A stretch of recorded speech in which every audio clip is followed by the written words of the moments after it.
Assalamualaikum warahmatullahi wabarakatuh. Nama saya Dewi Quratul Afidah. Saya mahasiswi IAIN Jember, Prodi Pendidikan Agama Islam angkatan 2018, NIM T 2018-1115. Di sini saya akan menjelaskan materi tentang fikih ibadah dan muamalah, khususnya fikih muamalah, yaitu diantaranya ijaroh, musaqoh, mudharabah, muzaroah, dan mukhabarah. Kelima-limanya di sini adalah bentuk muamalah yang dilakukan dalam kehidupan sehari-hari. Untuk memahami kelima-limanya, langsung saja kita bahas satu persatu. Yang pertama yaitu ijaroh. Ijaroh di sini diartikan sebagai upah, sewa, atau imbalan.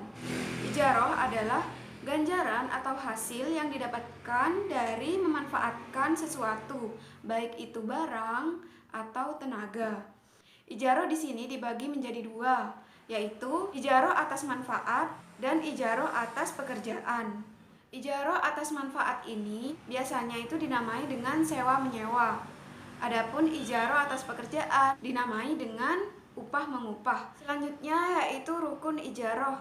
Rukun ijaroh di sini ada 3. Yang pertama akid. Akid ini adalah orang yang berakad. Terdiri dari 2, yaitu mu'jir dan mustajir. Mu'jir di sini adalah orang yang menyewakan atau orang yang memberikan upah pekerjaan. Sedangkan mustajir adalah orang yang menerima upah atau orang yang membayar sewa. Yang kedua yaitu sikhat akad.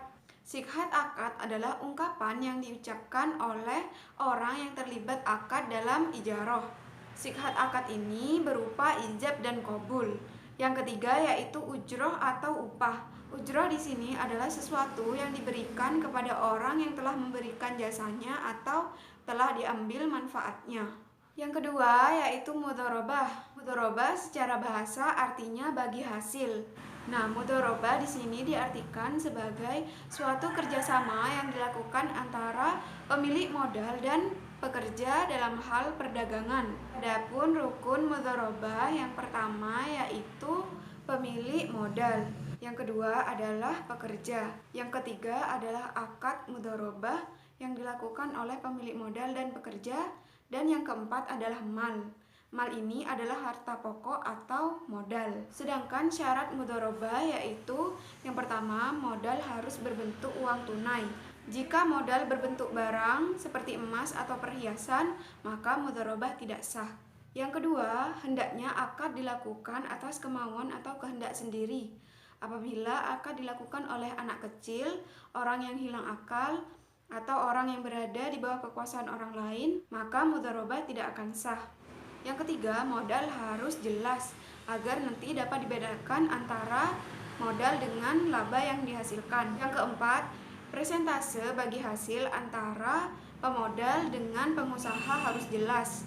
Yang terakhir yaitu melafadzkan ijab qabul bagi keduanya, baik itu pemilik modal atau pengusaha. Selanjutnya membahas konsep mudharabah dalam fikih. Jadi mudharabah ini dilakukan dengan cara pemilik modal memberikan modal kepada pekerja untuk menjalankan suatu usaha yang telah disepakati sesuai kontrak. Nanti keuntungan juga akan disesuaikan dengan kesepakatan masing-masing pihak. Adapun kerugian dari mudharabah nanti akan ditanggung sepenuhnya oleh pemilik modal. Sedangkan pengusaha atau pekerja di sini menyumbangkan pekerjaan, waktu, tenaga, dan pikirannya.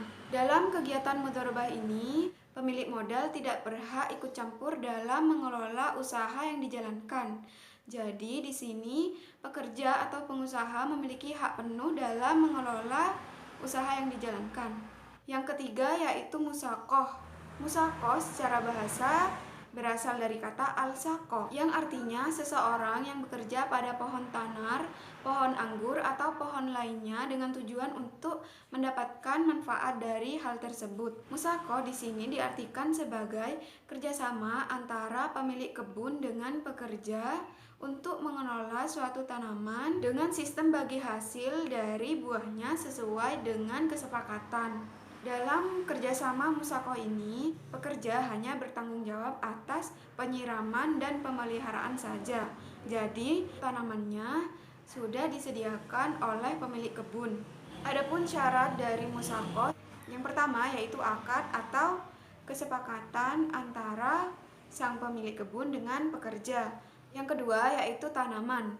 Nah, di sini tanaman harus jelas dan diketahui oleh kedua pihak. Yang ketiga yaitu waktu pekerjaan. Di sini penetapan waktu pekerjaan harus jelas. Yang terakhir yaitu pembagian hasil harus ditentukan sesuai dengan kesepakatan. Ada beberapa hal yang mengakibatkan berakhirnya akad musyawarah ini. Yang pertama yaitu waktu untuk bekerja yang telah disepakati sudah melampaui batasnya. Yang kedua, salah satu pihak meninggal dunia. Yang ketiga, ada halangan atau uzur yang menyebabkan salah satu pihak tidak dapat melanjutkan akad tersebut.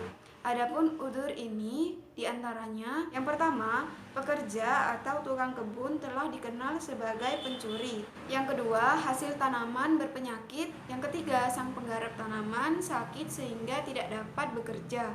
Selanjutnya, yang keempat yaitu muzaroah. Muzaroah adalah kerjasama di bidang pertanian antara pemilik tanah dengan petani penggarap. Sama seperti sebelumnya, muzaroah di sini juga berlaku sistem bagi hasil. Dalam muzaroah di sini pemilik tanah harus menyediakan bibit, sedangkan petani penggarap bertanggung jawab atas pekerjaannya. Di sini banyak syarat yang harus diperhatikan dalam muzaroah. Yang pertama, syarat orang yang membuat kontrak. Syarat tersebut yaitu yang pertama, orang tersebut harus memiliki wewenang. Yang kedua, dewasa. Yang ketiga, berakal. Dan yang keempat, dilakukan tanpa adanya paksaan dari orang lain. Yang kedua yaitu syarat benih. Di sini syarat benih yaitu harus diketahui sifat dan jenisnya oleh masing-masing pihak. Yang selanjutnya yaitu syarat hasil panen. Nah, hasil panen sendiri yang pertama, pembagian harus jelas antara sang pemilik tanah dengan petani penggarap.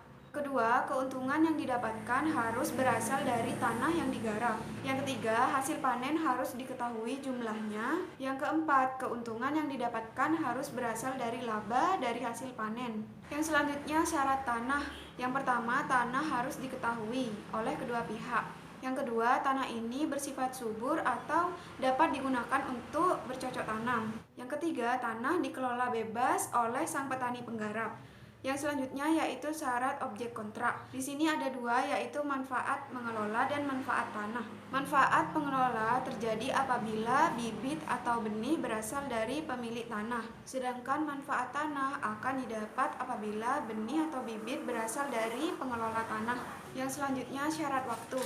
Di sini waktu harus benar-benar ditentukan sesuai kesepakatan antara kedua belah pihak. Adapun rukun dari muzaroah yaitu pertama pemilik tanah, yang kedua pengelola tanah, tiga objek muzaroah meliputi manfaat tanah dan hasil kerja pengelola, yang keempat ijab dan qabul. Di sini memang terlihat sama antara musyawarah dan muzaroah, namun terdapat beberapa perbedaan dari keduanya. Yang pertama, musyawarah di sini adalah kerjasama di bidang perkebunan, sedangkan muzaroah adalah kerjasama di bidang pertanian. Selain itu, pada musyawarah tanaman sudah ada dari sang pemilik kebun, sedangkan pada muzaroah tanaman yang akan dikelola masih belum ada pada tanah.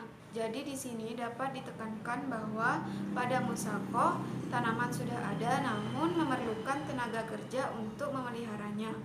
Namun pada muzaroah di sini tanaman masih belum ada dan tanah harus dikelola terlebih dahulu oleh petani penggarap. Selanjutnya yang terakhir yaitu mukhabaroh. Secara bahasa mukhabaroh ini adalah pertanian. Mukhabaroh adalah kerjasama antara pemilik sawah dengan petani penggarap. Di sini mukhabaroh dan muzaroah memang terdengar sama, namun perbedaannya terletak pada bibit atau benih tanaman. Dalam kerjasama muzaroah, bibit atau benih tanaman berasal dari pemilik tanah, sedangkan dalam mukhabaroh bibit berasal dari petani penggarap. Ada beberapa rukun dan syarat yang harus dipenuhi dalam mukhabaroh. Rukun mukhabaroh meliputi pemilik tanah, petani penggarap, objek yang digarap, dan yang terakhir yaitu ijab dan qabul. Sedangkan syarat dari mukhabaroh ini antara lain, yang pertama, pemilik kebun dan petani penggarap haruslah orang yang balik dan berakal. Yang kedua, benih yang ditanam harus jelas dan dapat menghasilkan. Yang ketiga, lahan atau tanah yang digunakan harus dapat menghasilkan, jelas batasnya, dan diserahkan secara penuh kepada petani penggarap. Yang keempat, pembagian hasil panen harus jelas antara sang pemilik tanah dengan petani penggarap sesuai dengan ketentuan. Yang terakhir yaitu jangka waktu pekerjaan harus jelas batasnya.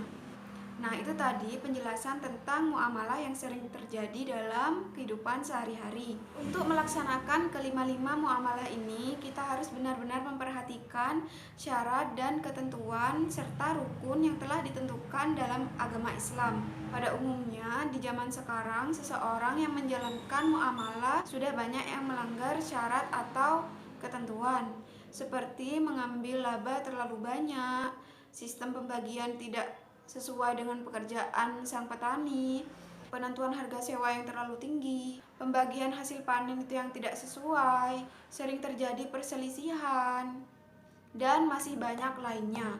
Pada zaman sekarang ini, untuk melakukan kerjasama harus ditanamkan rasa jujur, ikhlas, dan membuang jauh-jauh sifat serakah untuk mendapatkan laba yang terlalu banyak.